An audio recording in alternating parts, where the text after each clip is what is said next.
Welcome to Faith Lutheran Church. We are located at 2726 West Market Street in Fairlawn, Ohio, just west of Akron, Ohio. My name is Steve Thompson, and I've been a member of this congregation since 1973. Looking back, Faith Lutheran was established in 1955. In 2015, we combined at this site with the congregation of St. John St. Paul from downtown Akron. We are now together as one family of God, and we endeavor to live out our faith in mission to our surrounding communities. When our congregations combined, the people of St. John St. Paul brought windows from their home church with them to this location. Those windows were installed here in the front foyer, looking in and out from the memorial garden, as well as at the entrances and other places in the church. The windows of Faith Church are located in the sanctuary where we're standing right now.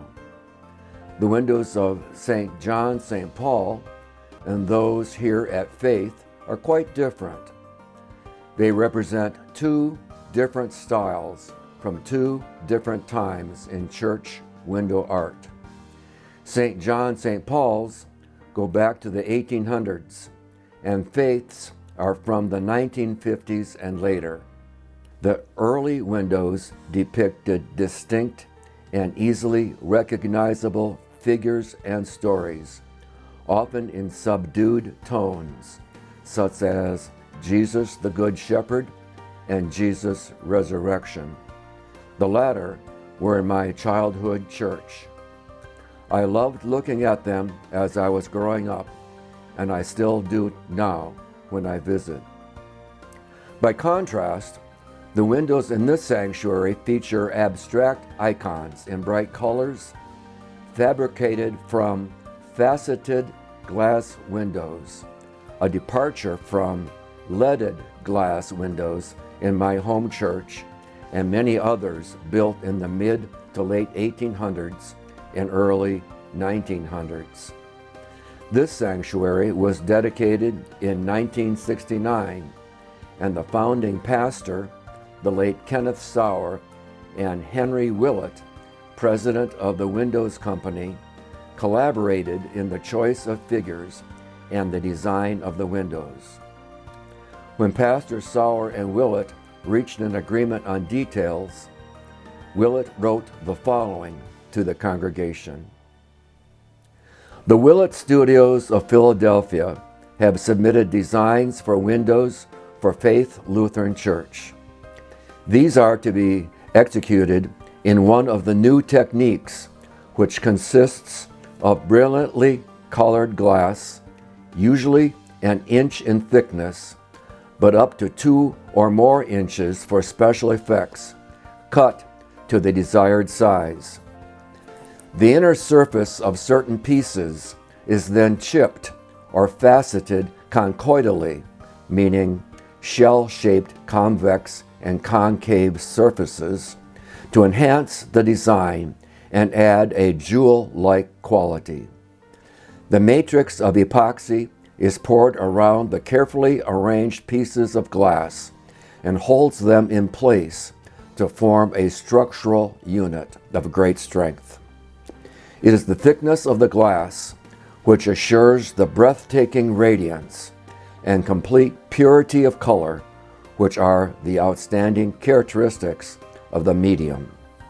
Thinking of color, I think it's safe to say that the light coming in from outside through the glass pieces produces hues, shades, tints, and tones that are stunning. But I'll have to admit that the colors can result in a problem for the viewer as well. The problem is discontinuous color.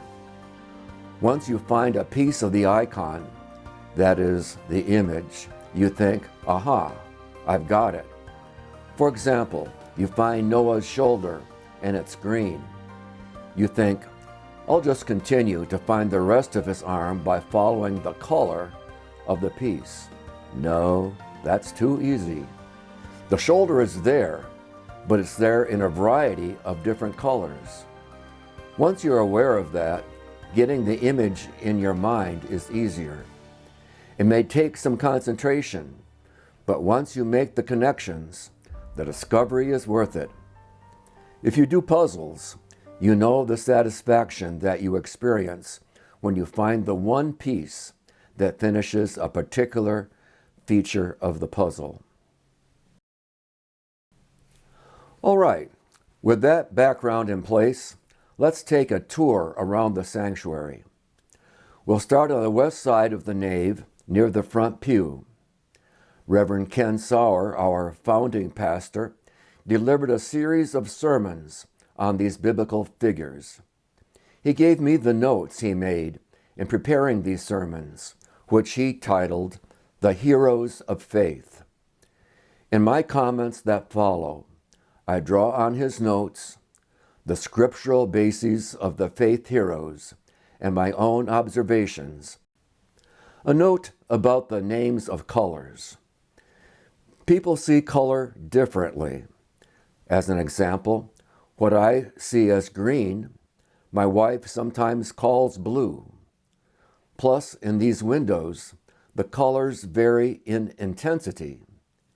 And for those reasons, I ask your indulgence if I call an object white and you see silver. And one last thing about directionality. When I say left or right, you should assume I mean left or right as you look at the window. So when I say that a character is looking right, it's your right, the viewer's right, that I'm referring to.